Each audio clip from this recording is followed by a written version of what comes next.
मोनसे एकर्डखौ मावफुंनायनि थाखाय बेबायदि कुनु टाइम लिमिट थाया किन्तु खोथाया जाहैबाय जे जोंनि प्रायोरिटिया 2020 नि उनाव दुलाराय बर' फरायसा आफादनि टप मोस्ट प्रायोरिटि एजेन्डायानो जाहैबाय जे बिटिआर एकर्डखौ इमप्लिमेन्ट खालामनांगौ जेरैबायदि 2003 नि बिटिसि सुक्तिनि उनाव हाग्रामा महिलारि बिथाङा पावाराव फैनायनि उनाव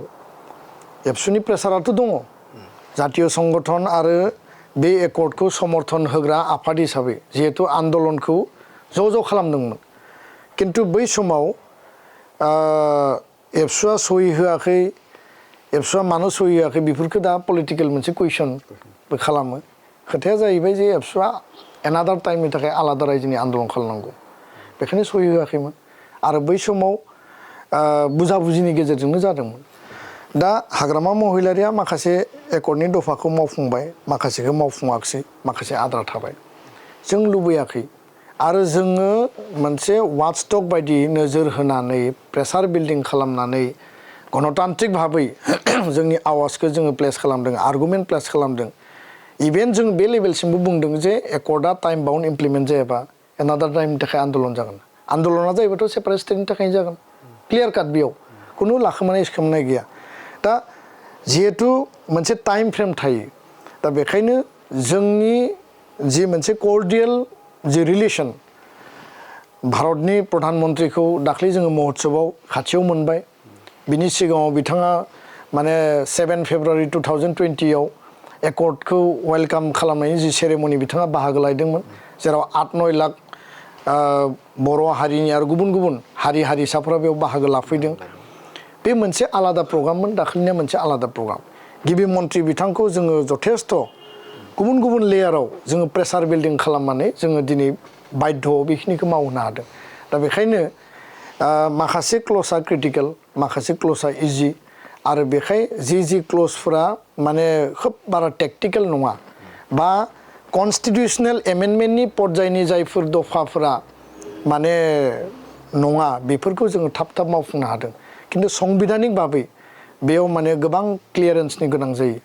माने लेजिस्लेटिभ डिपार्टमेन्टनि फाइनेन्स डिपार्टमेन्टनि बा गुबुन डिपार्टमेन्टनि दा बेखायनो माखासे क्ल'जआ जटिलताया ओंखारदों एसटि हिलनि बेलायाव कार्बिया प्लेनाव एसटि मोननांगौ बर'आ हिलाव एसटि मोननांगौ बेथ' क्लियार काट बिथांमोनाबो लिरना लाबोदों एकर्डआव किन्तु बिथांमोननि माखासे सेक्सना दिनै बर'फोरखौ एसटि जाजानो बायो दा बेफोर माने बाधाफोरा माखासेया दङ आं सानो जे आसुनि आसाम सुक्ति जि खालामनाय दिनै माने गोलाव सम जाबाय प्राय माने 35 बोसोर बारबाय दिनैसो आसाम एकर्डनि माने बिप्लब शर्मानि रिपर्ट बायदि 62 जिफोर माने बिप्लब शर्मानि रिकमेन्डेसन दङ जे आसाम एकर्डखौ मावफुंनायनि थाखाय 6 नम्बर दफाखौ मारै मावगोन 10 नम्बरखौ बोरै मावगोन असमिया पिपोल नायनि डेफिनेसना मा